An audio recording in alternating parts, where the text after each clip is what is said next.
The casting process for me was quite a long one. I started auditioning a few months before my final semester at NYU.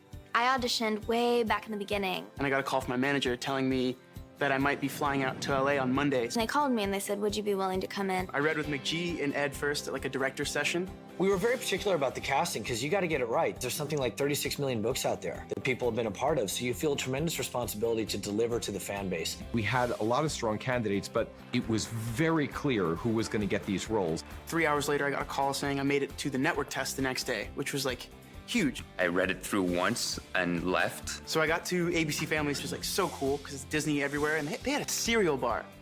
Like a bar of just like different types of cereals that people were just coming down the whole time to eat, and it was great. And I met with a bunch of the potential Clarys, and there was another potential Jace there too. You walk into a room, a bunch of guys kind of look like you. That was like the real waiting game, because instead of 6 Simons, it was 3. And I met McGee, and I read with them like once, and I was like, oh, well, I guess I'm not going to the next stage of testing. You go in and read it once, that tends to be like, that's not a good read. I didn't hear anything about it. There was no announcements about the Clary, which I assumed was going to be announced first. They announced on Twitter. They said, hey, in 2 hours, we're going to announce Clary.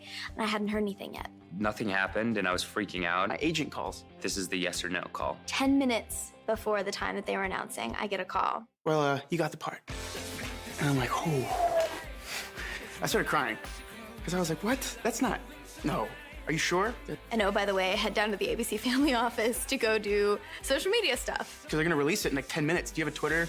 I do, but I have like 20 followers on Twitter and like 100 followers on Instagram, and they're all my friends. It was the craziest time in my life. And my phone exploded because of social media. Like, I have a British and an American phone, and both of them stopped working. By the time I got to the studio, I had 6,000 followers on Instagram and Twitter. And by the time I left LA, I had over 10. It's truly a dream come true.